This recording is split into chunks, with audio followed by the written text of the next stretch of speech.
The smaller they think we are, the larger we will get. So it's up to us to provide small, warm, high-touch, high-class service to our clients. How do we do that? Slow down, be thorough, be an active listener. Give the client the feeling that they are the only call on our service schedule today. As someone that was the manager of the call center, you preach this every single day. What's that mean to you? When we take that time with our clients, they feel that we care. My favorite phrase that you've ever said was, hurry up so we can slow down. When we're not with our clients, we want to be efficient, we want to be quick, we want to be urgent. But when we get to our clients, that's when we really have to slow down and make sure that they're the only person in the world right now that matters. Their needs, their wants, their concerns, we're really giving them the attention. I'd like to welcome everybody to our very first podcast episode of The Wisdom of Wrench, otherwise known as the WOW Podcast. Our podcast really has two objectives. The first objective is to showcase the very top talent inside of Wrench, the best of the best. These are the GOATs. These are people like Michael Mullins from Ragsdale, who has achieved and won the tech-generated revenue category in our GOAT Awards the last 3 years. He walked away last year with several awards from Las Vegas. And I just want to know what the heck is in the water in Atlanta that causes Michael Mullins to kill it so much. Looking forward to interviewing Michael Mullins. The second person I want to talk about is Washington Dang. I want to know what Washington Dang is doing. How does he perform at such a high level on the installation technician category, where he will achieve close to $6.7 million in installed revenue this year? How does he do that? What's his truck? How's his truck organized? What is it like when he walks up to a job site?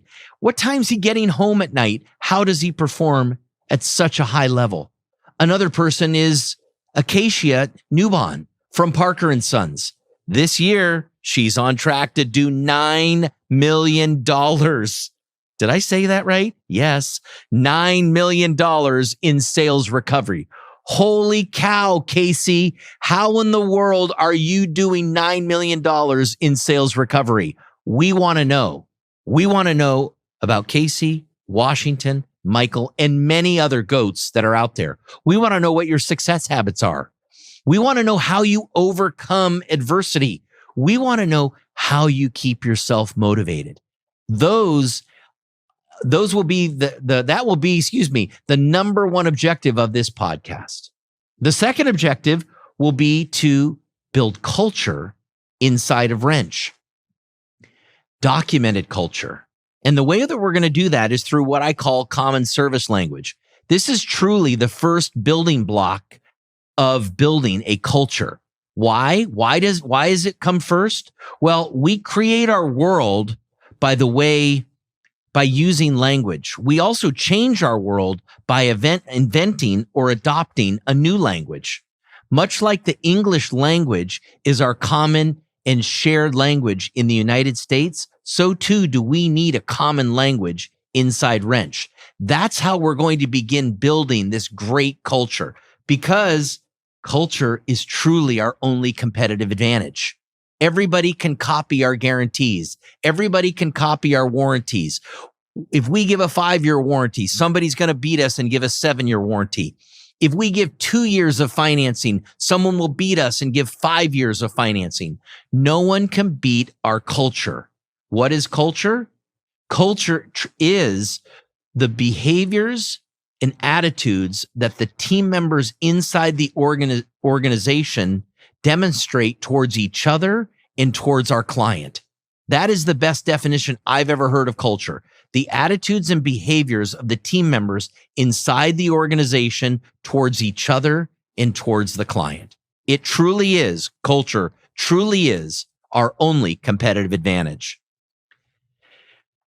So let's talk about one of these common service language items that we're going to spend some time on later on in our show. The common service language example I'm going to give you is this.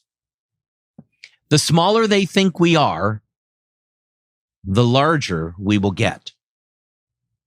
The smaller they think we are, the larger we will get. Who am I referring to? They is obviously our clients. So it's up to us to provide small, warm, high touch, high class service to our clients. How do we do that? Slow down. Be thorough. Be an active listener.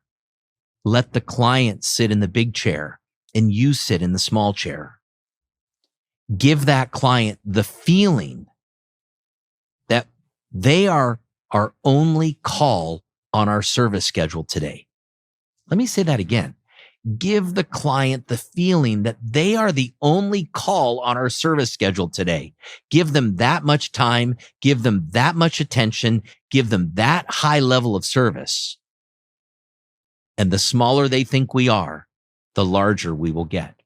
More on that in a little bit. So for today's show, here's how today's going to work.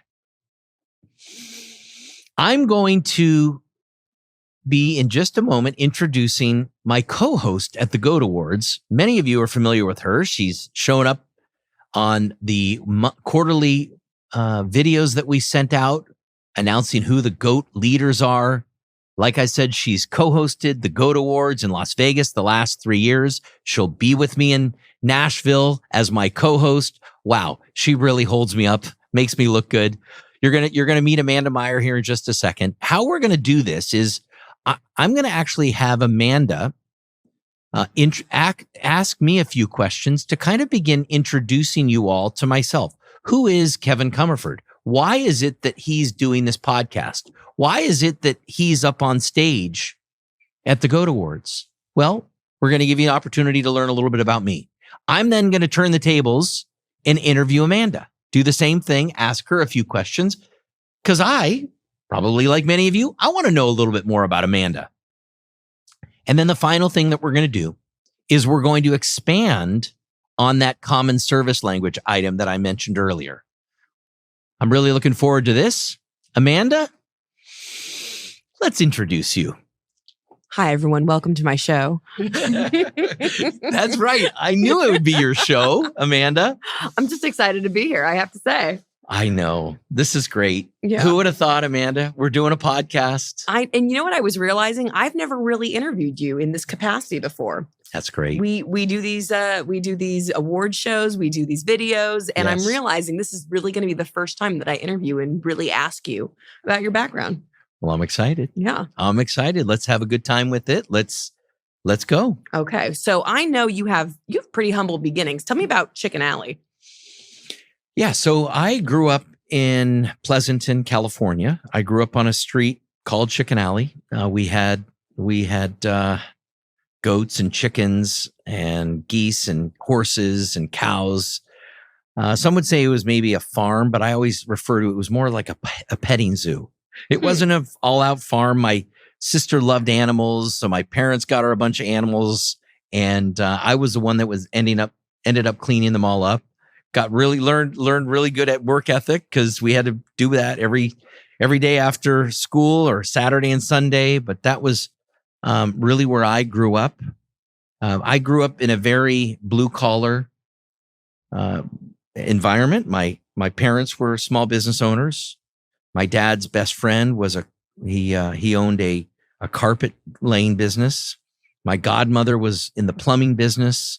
So really all I knew growing up was blue collar. I never even thought about going to college. My buddy Greg Russell came over my house when we were in high school, and he said, Kev, you got to apply to this school called Cal Poly. And I was like, Cal Poly? I'd heard of it. I'd never been there. He's like, look, my sister is in the nutrition department and there's no men in it. It's all women. We've got to apply. So I'm like, okay, let's go. Let's apply. When opportunity calls. Exactly. How I got in. They must have needed the token male. I ended up going to Cal Poly. I ended up graduating in 1994. As I was graduating, I got a job working in professional sports. I ended up getting a degree in journalism. I thought I wanted to be a broadcast journalist, believe it or not. And I thought I wanted to be Al Michaels, the guy that said, "Do you believe in miracles?" for the 1980 Olympic team, does football now. That was my hero. I thought I wanted to be that got exposed to professional sports. I worked for the Raiders for a couple of years. I then got a job in the public relations department for the San Jose Sharks. And what happened, Amanda, is all along my parents were running their residential heating and air conditioning business back in Pleasanton called Comerford's.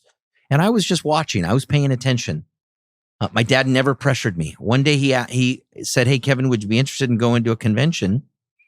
I went to a convention and I was blown away because I saw that it was more than just my mom and dad's mom and pop business. It was more than just this small business. And I saw, Amanda, so much more opportunity in the home services business than I saw in professional sports. I got hooked. I fell in love. And the part that I fell in love with was the people development part of it. We're going to talk a little bit more about that. But I just got hooked. And I can talk about this right now because I see more opportunity today in 2024 than I did back in 1994 when I started in my parents' business 30 years ago. I see more opportunity today than I did back then. So unbelievable. So I worked in their business, stayed in their business for 2 years. And then my dad ended up taking his company public with a company called Service Experts. I stayed with Service Experts after he took it public, and stayed with them for 4 more years until I was ready to go out and start my own business. So in 2003, I went out and started a business called Service Champions. And boy, what a ride has it been. It has been incredible since 2003. We came out of the gates flying. We grew to 15 million in 4 years. And remember, Amanda, I had no idea how to run a $2 million business and then a $10 million business and a $30 million business. I was learning as I was going. I had no idea how to do this. That's got to be an interesting journey, just given that you're really navigating in the dark for the most part, with some guidance, I'm sure, from your parents. Well, I was pretty stubborn. I was one of those guys that my dad was so good, and I learned so much from him later in life, but it was harder for me to learn from my dad when I was a bit younger. I think I was a little bit hard-headed. It's funny, I look back on that and I'm like, gosh, every time I'd go out to go visit a company, I'd bring this back and I'd be like, "Dad, look at all this new stuff they're doing." And little did I know, and he would say this, he'd be like, "Yeah, we've been doing that for years, Kevin." But I needed to go out and learn it. I needed to get it from somebody else and then bring it back. And that was really what I did is I modeled other companies. I found a company, if we were $5 million in revenue, I would literally go out and find a company that was doing $10 million, and I would study them. I would study their organizational charts. I would study their management structure. I would study how they were set up on their sales teams. And then I'd be like, okay, that's what we're putting in place. We'd put it in place, and magically, Amanda, we'd grow to 10 million. I'd then be like, okay, it's time for me to go find a $20 million business. I'm going to go find it, model it, copy it. Now, of course, I wanted to find these businesses that were profitable, successful, good in the community, had really nice client reviews. When I did that and I found those companies, it was like I was all in. I just modeled other successful businesses. And that was really one of the key secrets to my success. I can't help but notice the alignment of what you just said to this podcast and how young people in Wrench will be able to listen to this podcast and learn from people who are doing the things that they want to do. Yes.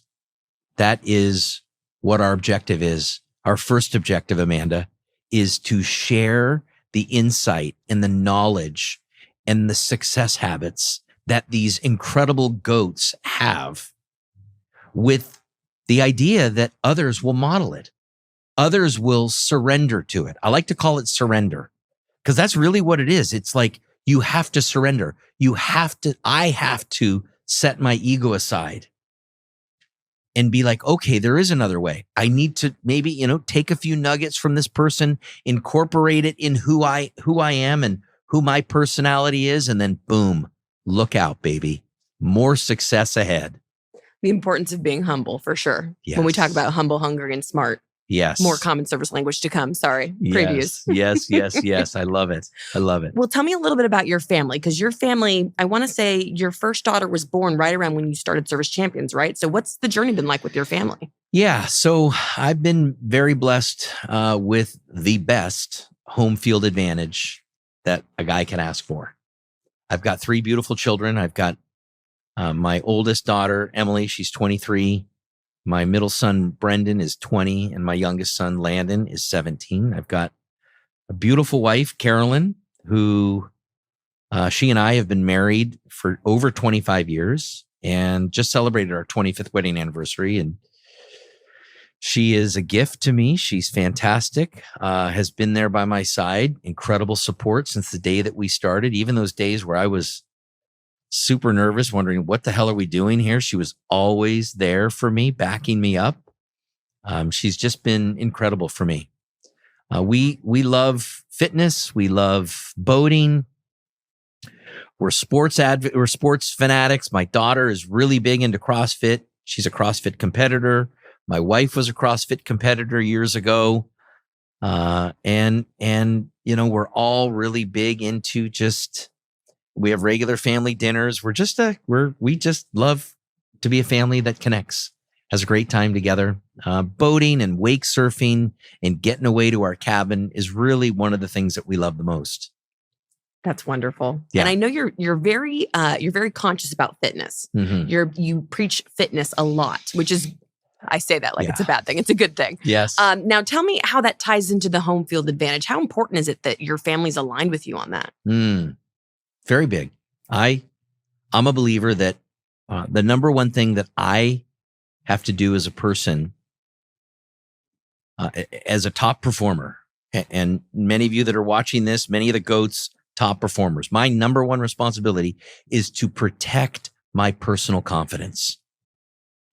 That's my number one responsibility.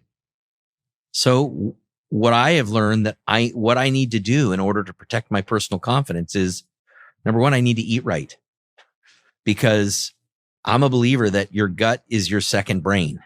So if I eat poorly, my mindset is going to be in the dumps. I need to get sleep. I need to sleep properly. I need to get 7 hours of sleep every night, at least. I love 7 minimum. Sometimes I like 8, but I can't really sleep much longer than that because I'm ready to go. I'm usually snorting and spitting and clawing and ready to go about 4:30, 5 o'clock in the morning. That's usually when the texts start coming in. So that I sounds know, right. I believe that. So, and then the final thing, the third thing is exercise. Keeping fit.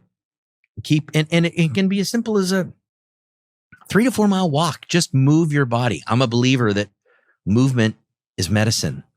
So if I move, I get rid of all the anxiety in my mind. I am a firm believer that movement and action is the antidote for anxiety. So if I'm feeling anxious, if I'm feeling, even a little bit insecure, just get out and move. So that's 3. The fourth thing I would say is every single day I have to spend some time and think. And when you say that, it's like, think like a man thinketh. You might be thinking like a guy on a rock, like who's holding his chin. A man thinketh. There's a book written like that. What I'm talking about, Amanda, is simple things like thinking like, what were my top accomplishments from yesterday? Because I'm a big believer that I need to focus on the good. So I always write down what were my top 3 or 4 accomplishments from the previous day. I did it this morning. Every single morning I do it. I write out my top 3 or 4 accomplishments from the previous day. What that does is that cleans the cobwebs out of my head. It's like my checkup from the neck up. It gets rid of my stinking thinking. And now I'm ready to go. Now I'm like at a different level, a different high in my mind. And now I'm ready to set goals for today. I've just looked back. What went well yesterday? Okay, great. So how can I capitalize on that? What can I accomplish today? So those 4 things: eat right, so nutrition, eat right, sleep, exercise. The final thing would be just think, reflect, look back, have some gratitude. And those would be the big things that I would say help me do what I think is our number one responsibility, which is to protect our personal confidence. And that's a tremendous amount of discipline, I'm assuming, that it takes to be good at all of those things on a daily basis. Have you always been like that? When did you really start to kind of learn to have that discipline? Yeah, I think you work towards it. No way was I perfect at it. No way am I perfect at it today. I make mistakes. I slip off the wagon. I enjoy an ice cream or whatever. It's like, I think you have to live. I think you have to enjoy yourself. I think for the most part, as long as you're eating well, eating a ton of protein and staying away from carbs for the most part, at least that's what's worked for me. I don't want to put that on anybody else other than that's what's worked for me, is just stay away from carbs because those tend to drag me down. What, am I perfect at it? No way. Do I fall? You've heard me say this, Amanda. I'm a person that has to say no at the gate. You have to protect Kevin from Kevin. I definitely know that one. I absolutely have to protect Kevin from Kevin. And what I mean by that is, if the French fries that the woman is going to bring with my with my hamburger, if those make it to the table, they're gone. It's over. Like, they're done. They have no chance of survival. I'm going to eat them. Okay. So I have to say no at the gate. It's funny. I just had lunch. I just had a late breakfast. Let me say that. And I was just over at a breakfast place, and I told the woman, I'll have some corned beef hash and 4 eggs. Please hold the toast and hold the potatoes. Because, Amanda, if those make it to the table, it's game over. They're already consumed. And so I don't have a lot of willpower. I just have to set up boundaries. And like you just said a minute ago, I need to protect Kevin from Kevin. I will say, I know it sounds silly for anyone listening, but one of the most important pieces of advice Kevin's ever given me is don't let the fries make it to the table. It's very helpful. Just think about that. Yes. All right. So to protect your self-confidence, we'll stop talking about your body. Yeah. Let's talk a little bit about Service Champions. So okay. 2003, you started this business. Tell me a little bit about the core purpose of Service Champions. Core purpose of Service Champions. It's really very simple. It's learn how, do it now, create wow. I wanted to build Service Champions my objective was to build it as a people development company. I know a lot of people love heating and air conditioning, and they got into the business because of that. I couldn't fix your furnace if my life depended on it. The big joke when I go over to my friends is, if Kevin was over our house and our furnace broke down, all I could provide you would be a blanket. All I could provide them would be a blanket. I can't fix it. Now, I could get it fixed pretty fast, but I couldn't fix it myself. I never really learned the technical aspects of the job as much as I did the call center, dispatching. I learned those parts of the job, and really hired the best people to take on the operations side of the business. So, and we did pretty darn well. I mentioned to you that we grew to 15 million in 4 years. Well, over the course of the next 10 to 12 years, we got the business up to 120 million. 120 million. We had just north of 500 team members at the end of 2023. And that's when I decided to step down as president and brought in a gentleman by the name of Dan Mickey, who is just doing a great job. And he's brought in a great team. Like you, Amanda's a part of his team, and it's just so fun to watch. It's so fun for me to see the transition happen and watch the company transform from what it was. It was an entrepreneurial-led business for many years, and to watch it transform into a professionally managed business with an entrepreneurial spirit is just a treat. And that's the key thing, is these businesses have got to develop into being professionally managed business where you've got great leaders, great managers. We must keep the entrepreneurial spirit. And part of that is developing a great culture. Well, I have to say, as someone who works here, I am a little biased, but you've done a great job with that. Thank you. So again, a little biased, but thank you. So tell me, as someone who's now stepped away from the business a little bit, what continues to keep you inspired and motivated? Something that what allows you to continue to work on your unique ability of inspiring people and building people? There's so much work to do in helping others succeed.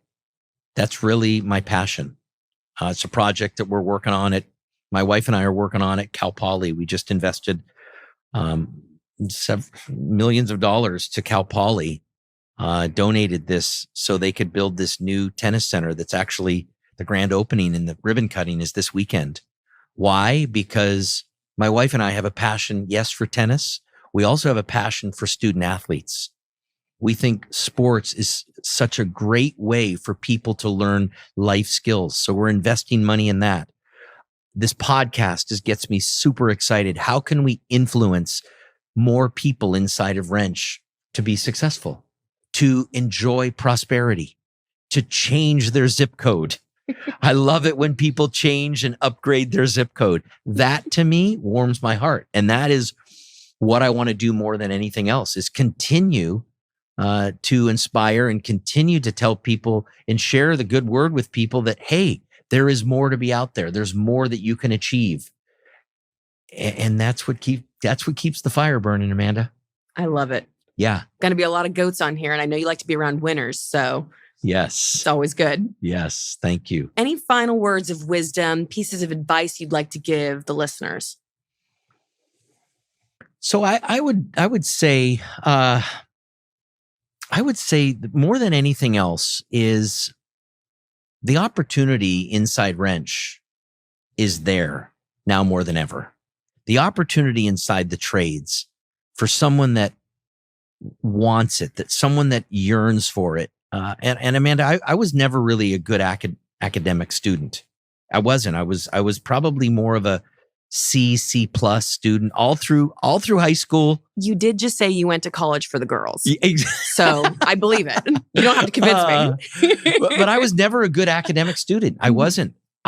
When I got into the trades, I fell in love. I completely sold out. I studied, I read up on communication skills because I wanted to be a better influencer. At that time, I wanted to be a better salesperson because I was working out in sales for a while. I just wanted to be better. And so, and I'll never forget, my mentor, Ron McCann, said to me one day, "Kevin, you're such a great student." Now, Amanda, I'd never been called a great student in my life. I shared with you how I did academically, but when Ron poured those words into me, it changed my life. Like whoa, I'm a great student. I am a great student. And what it did is it continued to inspire me to want to learn more, to want to listen to people like Jim Rohn and Tom Hopkins and Les Brown and just learn from these people that have done so well on life and business philosophers, as well as learn so much more about the industry and the trade itself. So I just sold out and became a student. And I would just encourage you to do the same thing. Read as much as you can. Listen to podcasts, whether it's in your trucks or at your lunch. Figure out a way that you can be feeding your mind with great stuff. Turn off the news. I have not watched a news program in over 20 years. Really, I don't like to watch it. It is just depressing to me. And I think I'm the weakest of the group, meaning I think it affects me emotionally when I watch it. So I would just say, fill your mind with positive stuff every single day. Figure out, okay, what am I doing to continue to sharpen the saw? So that would be my message. And I love this, Amanda, because now we get to transition. Now I get to ask you. Now I get to ask you some really cool questions. Sure. So I'm going to turn the tables and turn it right around to you, Amanda, because you're cool. Like you're cool. Like I'm not very cool. You're cool. Like I've watched you over the years. You're young, you're hip. You are just a magnificent young woman in this industry. But let's just go back a little bit. Why don't you share a little bit about you? Share about a little bit about your background, your education, and your entrance into the home services business. Yeah, sure. So I've grown up in the Bay Area. I've been here my whole life. I'm one of 5 kids. So in terms of like learning how to stand out, you have to do that really well when you're one of 5. You really got to fight for the attention of the parents. I had awesome parents too. My mom's super smart, very analytical. She's the one who taught me so much about language and the meaning of words. My dad, always a great salesperson. He always had a way to persuade and to work his way into a conversation. He was so good at that. And so I had the best language teachers in the world were my parents. You're damn good at it. I thank you. You're damn good. My parents were amazing at it, and they both had very different styles, and so it was just so great to grow up with that because I learned so much from both of them. I just remember being a kid and I was watching the news with my mom, and someone on the news, they were saying something along the lines of, "Look, we're very sorry if anyone was offended by blah blah blah." My mom was saying, "Well, you know, it actually their apology doesn't mean a lot because they're saying if people were offended, but people were offended. That's why they're making the apology." And I just remember thinking. Her attention to that detail of the way that words matter. And I remember thinking, I never want to be that person who is using words frivolously. Ooh, wow. And that just stands out. I must have been 7 or 8 years old when she said that to me. Moment. Sorry about that. Yeah. I interrupted you, but that was a really good drop the mic moment. Yeah. And again, I grew up with people who were just they were so smart with their words. My parents were so good with that. But yeah, I grew up with 4 siblings. And so we were all very showstopper type personalities. Right out of high school, I started to work. I decided college wasn't really for me. I wanted to get experience in the workforce before I made some kind of financial investment in my future. I didn't really know what I wanted to do. And so I started in sales. I was selling cell phones at Radio Shack. So to just age me a little bit, this was when the iPhone was the only touchscreen smartphone, and Motorola had just put out the first smartphone that had a keyboard on it, the Droid. It was the original Droid. That's what I was selling at Radio Shack, was the Droid, the Android. So I'm very OG in that sense. But that was my first job, was in sales. And it was a very interesting experience to your sole purpose is to provide people with something that they need, even if they don't know that they need it. How are you uncovering that need for someone? How are you how are you going through the process of discovery? How are you getting to where the magic happens, as we like to say here? What's the conversation at the thermostat, right? That was kind of what I was learning in that experience. And I did that for a couple of years, and I got headhunted actually by Firestone. I sold the guy a phone who was the district manager of Firestone. He said, "We have to have you. Like, you're just so good at what you do." Thank you so much. My ego just growing every day. But I went and worked for Firestone, and I actually got general manager experience there. So I worked my way up at Firestone as well. Wow. So I started just slinging tires. I was a service manager for a little bit, and then I was a general manager of a store out in Sunnyvale.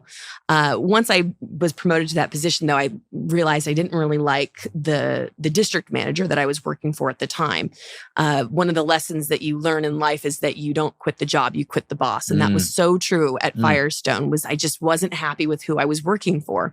And when you work is so much of your life, you really want to enjoy your work. For sure. I've never been of the attitude that I want to put myself in a miserable situation. I think it's what helps make me successful is that I know I have to work, so I'm going to do something that I love doing. If I have to go to work, why wouldn't I be awesome at it? Right. I can. So I should. And here we are. Yes. But I worked at Firestone. I decided I didn't like my boss. And so I decided I would look on Craigslist for a new job. And I found Service Champions. And I didn't actually know anything about Service Champions when I first came to the open interview, other than it was an HVAC company. And I remember this was back when we had the old life size room. I came into the open interview, and just the energy here, crackles. It's electric here. And I wanted to be a part of it. I just knew going into that open interview, I was like, I have to get a job here. I have to. The energy is so, so great. Luckily, I nailed the open interview. I'd never done an open interview before. I was very nervous, but I got the call back. I got the second interview with Alicia at the time and Mark, the supervisor of the call center. And they said, we'd like you to meet Kevin before we hire you on. Mm-hmm. So I'm like, oh, you want me to meet the owner? I was very, very nervous to meet you. I have to say, you just don't know what to expect when you're meeting the owner of a $20 million company. And so we met and I remember you asked me, tell me which, core values resonate with you and, tell me what you're reading right now. And you actually recommended a book to me. I don't know if you remember this. You recommended that I read To Sell as Human. Oh, yeah. Yes. To Sell as Human. And that book was so powerful because in it, they tell you that everyone's a salesperson, whether you're selling a product or you're selling an idea, you're selling, you're selling yourself as someone that wants to be a coworker, right? Like I want to work for you. I want this job. I'm selling myself. Everyone's a salesperson. And that really just changed my perspective on the way that I did things, the way that I operated. And so that was very powerful. You recommended that book to me. But it sounds like you liked me because I did get the job. You did get the job. I did get the job. And there's a story there. Yeah. There's a story there that I often share with the team. I remember I interviewed Amanda. And when Amanda came in, this was the time when you would write down what your desired hourly wage that you want is. And on Amanda's application, it was $10 an hour. I looked at it after I had interviewed Amanda and I said, there is no way we are paying you $10 an hour. No way. The minimum is going to be 14 because you're so talented in what you bring. So Amanda will go down in the lores of our company as the only person to get a 40% raise on day one working here. Incredible. And so, so your journey began 11 years ago. Yes. In the call center. Yeah. So, and you progressed to where you're now. You're going to have to help me. The new title is Chief Revenue Officer? VP of Revenue Operations. VP of Revenue Operations. Yes. That is a fancy title. No chiefs here. No chief. VP. Just presidents. Unbelievable. But I've seen you navigate through, you were the call center manager and then you were, and then you worked as a year as my assistant and then you worked as VP of Operations. And now the position you hold is such a big position at Service Champions and only getting bigger. Yeah, it still blows my mind that I have this job sometimes, just so you know. I'm still surprised. Yeah. Just fake it till you make it, everybody. If you take anything away, just fake it till you make it. Nobody knows what they're doing. Just pretend like you know. Read some books. Just fake it. You'll get there. You will. I love it. That really, that's really great advice. But really, I mean, that's so good. How did you talk a little bit about how you achieved? Because you're a team member, right? Like a little different than me.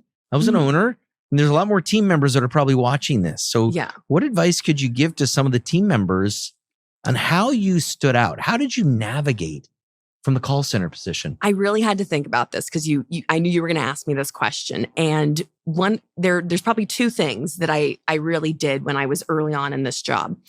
The first thing that I know that I remembered is my job is to make my boss's job easier. And something that's true in almost any organization is that all boats rise with the tide. So I can be great at my job, but if I go the extra mile and I help my team members be great at their job, I've now made my boss's job much easier. Wow. Yes. So having that abundancy mindset of I can be great at what I do, but if I help everyone else be great around me, I'm making a huge difference. And that'll help you get noticed. It sounds very selfish when you put it like that, but or when I put it like that. Yeah. But the reality is that that's how you can really make a difference in whatever position you're doing now. If you're helping grow the people around you, it's a good way to get offered more opportunities. Yeah, that's tremendous. And Amanda, you have done just that. I watch you and how you help. And I saw you back then. And that's why when I would come in the call center and I would see this woman that was performing at such a high level and helping everybody else, it was like, wow, that's noticeable. She stood out, and you were dynamic. You were dynamic. So you also came in at a pretty young age. Yes. Right? You came in, you were pretty young. I was 22. 22 years old and a woman. Yes. In a predominantly male-dominated industry. Mm-hmm. And how was that? What were the challenges that you faced with either one of those? Well, let's see here. Yeah. So what I'll say is I am a woman in a male-dominated industry, but I've never felt that in Service Champions or even at the wrench level. I've never felt that struggle that many people do feel. Mm-hmm. And a big part of that is you, Kevin. I've always felt that you've advocated for everyone as equals. You are blind to everything but talent, right? You are blind to everything but the merit that people bring. You are so good at looking at just the pure facts and being an advocate for those who deserve it. And I've just also been super fortunate to have lots of really great managers here who develop me in a way and coach me professionally and provide me feedback that is not just gender neutral. Sometimes it is gender specific, right? Mm-hmm. Women we have to wear different shoes and we have to do our hair. And there's some stuff there where it's just like, Amanda, your heels are too high today. And I go, okay, you're right. So there's some stuff like that. But the reality is that I've had really great managers. And so I've never really had to worry about being a woman because I've had people who have helped me be great just as that pure fact, right? And so I don't know that I've ever really had to worry about that as much. I've definitely had to manage my age before. For anyone out there who is young, successful at a younger level, or you're a manager at a younger age, there is always a little bit of insecurity that can come with that. Of, are people going to respect me because I'm younger, or do people need to like me? And you're not really sure what you're doing. And to that I say, don't worry about it. You're in the position that you're in because you earned it, and so. Be that person. You don't have to be a young person. You are just a person in that job, and do the best that you can. People will respect you for the leadership that you show and the way that you that you show up for them, the way that you advocate for them. I really had to learn that going the long way around. Mm-hmm. But the reality is that if you worry too much about your age, you're just gonna grow old and you're gonna be sad about it. Such good wisdom there. Such good wisdom. You mentioned something that I want to go back on. Yeah. You said merit. Yes. Big word for me. You said merit. I know. And it's a big word inside Wrench. Yes. Because Wrench is every bit a meritocracy. Yes. Much like what you've grown up here. Mm-hmm. And you have been an advocate of this word, meritocracy. And I'd love for you, if you could, because I know what this means to you, how passionate you are. Whenever we talk about the importance of a company being a meritocracy, you're the first one right there waving the flag. Yes. So explain to our viewers, if you would, what is a meritocracy and how does it apply here at Service Champions, and how did it apply to Amanda? Yeah. So meritocracy is a business where your income is equal to your output, to the value that you provide. So one of the great things that we've experienced here is this phenomenal growth. And the people who are helping grow the business the most are the people who are experiencing the financial success from it, or the financial the income. Rewards from it. Yeah. And so there's such a great feeling attached to being able to know that you control your own income. There is such a rewarding feeling to know that I can affect how much money I make. I love that. I love that about Service Champions. I fell in love with Service Champions probably based on that fact. And obviously the love has grown. So yeah. And go ahead. You were going to say something else? Just that. And of all of the comp structures that I've seen throughout Wrench, we do such a good job of making it so that you, just based on the way that you work with the clients and the way that the offerings that you make, if you're consistent with your process, if you run the play, you will be successful and you'll see those financial rewards. And so being in a meritocracy is just so powerful for that reason. Yeah. The other thing that I can't help but mention is that one of the, at least at Service Champions, all of our comp plans are set up so that it's not a zero-sum game. If I win, someone else isn't out there losing. We can all win using these comp plans, using this meritocracy. And so that's something that I can't help but bring up. If I'm waving the flag, then I have to just talk about that, which is that the abundancy mindset is so, so important. Everybody can win the way that we've set up the business. Yeah. Beautiful. Yeah. Meritocracy. Your compensation is in direct proportion to your contribution. Yes. And so if you want to earn more, you just have to contribute more. Figure out a way to contribute. And this woman sitting across from me can attest to this because she reported to me for quite a bit of her career. She never had to ask for a raise. Ever. Never. Ever. Not once. I would go to her. I would go to her. And I would say, Amanda, what you're doing is such a contribution to the organization. Let's go. Let's hear. I've never had to negotiate. He's negotiated me up too, which is crazy to me that I'm asking for less and he's offering me more. But I think the $10 to $14 an hour speaks to that. So I should have known that was coming. Oh, it's been beautiful. It's been beautiful. So let's wrap up with Amanda, with you, and then we'll talk a little bit more about the common service language item in just a second. But final words for people that are out there, their team members inside Wrench, anything you want to leave them with and anything you want to share with them about your journey and a message. If I left any message with our audience, it would be you here in Wrench, you have such an opportunity to be outstanding.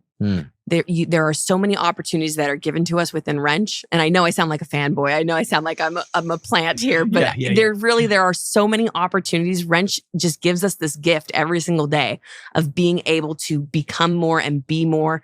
There are mentors everywhere at Wrench. We have so many talented people that work here.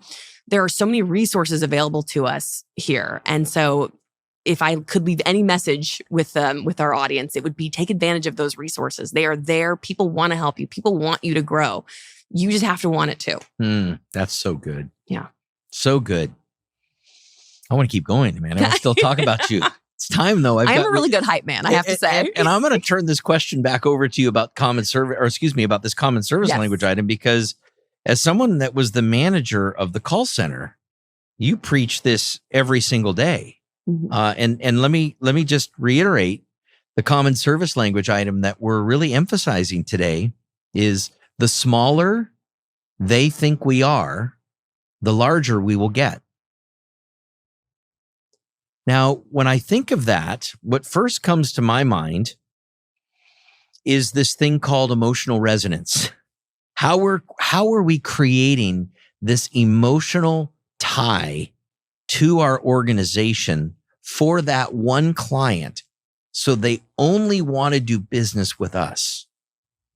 So as someone that was in charge of the call center, that has designed a lot of things around emotional resonance, I want to just open it up to you, Amanda. Tell me when you hear that, the smaller they think we are, the larger we will get. What's that mean to you? So emotional resonance or common service language? What do you want to tackle first? Common service language? Yeah, let's go. We can do both. Yeah. So the smaller they think we are. So I think I have two viewpoints on this. So when clients feel that we have the time for them, that's the thing that tends to get lost in a bigger company, a corporation, is that people don't have time for you anymore. And when we show clients that we have time for them, that we want to take a genuine interest in them, that we have the time to build that emotional resonance with them, whether it's, at the thermostat or at the table, over the phone, when we take that time with our clients, they feel that we care. The reality is that we do care. We just have to give our team the time to do it. My favorite phrase that you've ever said was, hurry up so we can slow down, right? When we're not with our clients, we want to be efficient. We want to be quick. We want to be urgent. But when we get to our clients, that's when we really have to slow down and make sure that they're the only person in the world right now that matters. Their needs, their wants, their concerns, we're really giving them the attention. That's beautiful. Yeah. The second take I was realizing that I have on this is, as managers, as leaders of a company, the smaller they think we are, the larger that we'll become. It really applies to our teammates too. As managers, we really have to make an effort to make sure that our team feels like they're the most important people when we're talking to them, that they know who their leadership team is, that they understand the direction of the company. And I was kind of realizing that maybe like an hour ago, just so you know, so this is a very fresh thought. Yeah. But I was just realizing the importance of knowing, who's the warehouse assistant that's really making a difference, who really knows what's going on in business. Do you know their name? Are you giving them the time of day? Your call center agents, you have top performers there that are going to the GOAT Awards. Do you know their names? Do you talk to them on a regular basis? Do you talk to your new hires? Do you really give people full attention when they come to your desk, even if it's just to say hi and to see how your kids are doing? Are you really giving people your full attention? That's the mark of a smaller business, is that you're giving people that time. It's a small thing, but it is a big thing. Totally. It's a big thing. Yeah. I agree with you wholeheartedly. The common service language item, which is the smaller they think we are, is believe it or not, something I learned. That's what I learned from my mother. She used to be, when she was working at Comerford's Heating and Air Conditioning, which was their business that they ran and they owned for 25 years. When I was in school, she would talk to the clients. She would set my dad up with his sales appointments. She would be there. So I would literally watch her. And I came into their business and she would tell me, she'd lean over to me when I was observing her. And she's like, look I want this client to feel like they are the only client we're doing business with today. That's it. So thank you, Mom. I learned that from you. And I've taken it and I've created a common service language item around it. And it's now being shared within Wrench.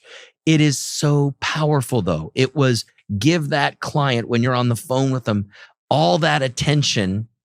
So that's what they think. So they feel like, wow, what a service experience we just had. Yeah. You know what though? Let's give it up to Kathy Comerford just for a moment. What an amazing lady. Yeah. She just a fountain of wisdom. I feel like when it comes to the customer experience, like she's just the master. She certainly was that for me. And I know she's spent some time over the years with you, Amanda, as well. She's pretty special. What a great lady. Yeah. What a great lady. Yeah, very special. So anything else on common service language or anything with regards to emotional resonance that you want to, and what is emotional resonance and how does it tie into being a small company? Yeah. So emotional resonance being, how do we resound is the key word there. So how do we become the presence in a client's mind? How do we emotionally connect with that client? It comes up a lot in marketing, but the reality is that every touch point that you have with a client, with anybody really, it leaves a mark, right? Every interaction leaves a mark. And so we want to make sure that that's a positive, memorable experience for the clients, so much so that they remark to their friends and family. Wow. And so, sorry, everybody, core values, it just comes to me naturally. But emotional resonance, it's a skill. You have to learn it. In the same way that we do a lot of role practice on how to interview our clients when we're in the home, there's a lot of practice involved with asking open-ended questions, with asking thoughtful questions in a way that the client's really going to feel like they're in that big chair. It can be really easy, just like I'm doing now, to just start rambling on about your personal experiences and want to be a part of that conversation in a way that you start to put yourself in the big chair. It's such a skill to stay in the small chair and really just put the focus on that client, ask them those good questions and let them feel special. Let them feel like the boss. Yeah. One of the things that we've always been after at Service Champions is how do you operationalize emotional resonance? How do you make it a consistent thing that we do to show a client how much we care so they stay connected? One example is if a call taker is taking a call and they get into a conversation. Well, first off, getting into the conversation with the client about their dog and truly being, because you hear the dog in the background and what's the dog's name and what are some of the things you like to do with the dog. That's part of creating emotional resonance. Asking the client what the dog's name is. Say the client's name is Max. Making sure you type that into the notes so that the technician, the next person that's going to be connecting with that client, knows the dog's name as they walk up. Oh, so this must be Max. I was told about Max, or it's in here in my notes that you have a dog by the name of Max, or whatever. You could just tell the client that I was told that your dog's name is Max, and that's unbelievable. You want to know how you blow away a client? Do that. Another example of operationalizing emotional resonance is, let's say a technician is setting an appointment for a salesperson to come out later on tonight. One of the things that we require the technician to do is they've got to create a video. They create a video for the salesperson that's coming out that night about, yes, what are some of the issues that they saw with the system, but what were also some of the things that they had conversations about with the client. Maybe it was the fact that they go golfing together as a couple. Maybe it was their trips to Tahoe or whatever, so that the salesperson coming in has some background of what the client likes and what they enjoy. And so that's how a salesperson going in that evening can have that edge and look to create that emotional resonance right out of the gate with the client. So that's just some ways that you can absolutely operationalize emotional resonance. So I think we're ready. Amanda, if you have anything else you want to close on with regards to the smaller they think we are, the larger we will get. No final words from me, I think. I think you covered it pretty well. And I would say we covered it well. Yes. I would say we covered it well. So I want to just thank you all for being a part of the podcast. Today, you learned a little bit about myself. You also learned a little bit about Amanda. And you also got a taste of what we're going to be sharing on each of these episodes, which is a common service language item. Today, the common service language item, once again, is the smaller they think we are, the larger we will get. So as this podcast comes to a close, I'm going to end each podcast by reminding everybody that these are one of my always rules. Always make your future bigger than your past. So I'm Kevin Comerford, and here's to a bigger future. Thank you very much.